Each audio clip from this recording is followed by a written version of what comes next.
In diesem Video zeigen wir, wie mit einfachen Werkzeugen, also ohne Lagerpresse oder ähnlichem, das Lecky-Cover am Bafang BBS-HD Motor montiert wird. Im ersten Schritt werden die 6 Schrauben des Gehäusedeckels mit einem Imbusschlüssel gelockert und entfernt.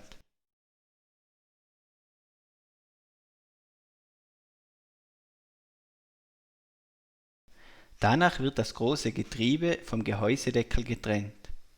Dazu einfach 3 Stück M4-Schrauben in das dafür vorgesehene Gewinde drehen.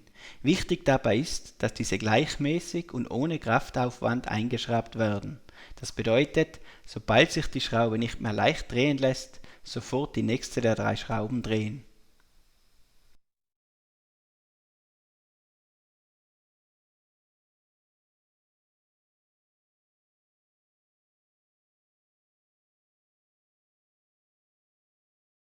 Dieser Arbeitsschritt Nummer 2 ist nur erforderlich, wenn der 2 mm Kettenblatt-Spacer beim 40er Kettenblatt nicht verwendet wird.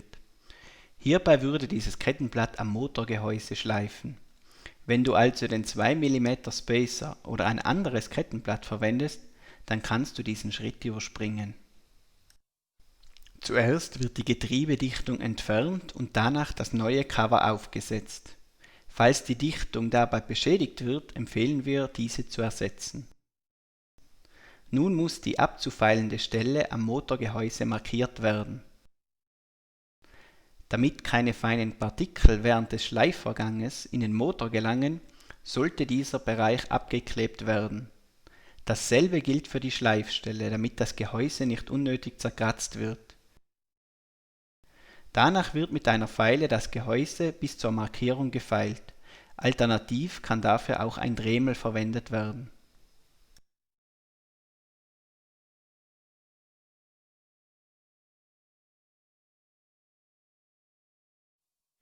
Nun wird das mitgelieferte Lager in das Cover eingepresst. Ideal dazu wäre eine Lagerpresse zu verwenden, aber das hat nicht jeder zu Hause. Auch wir haben es mit einfachen Mitteln gemacht, und zwar mit Gummihammer und einem geraden Stück Holz. Dazu das Lager mittig im Cover positionieren und gleichmäßig hineinklopfen. Wichtig dabei ist, gleichmäßig und vorsichtig hämmern.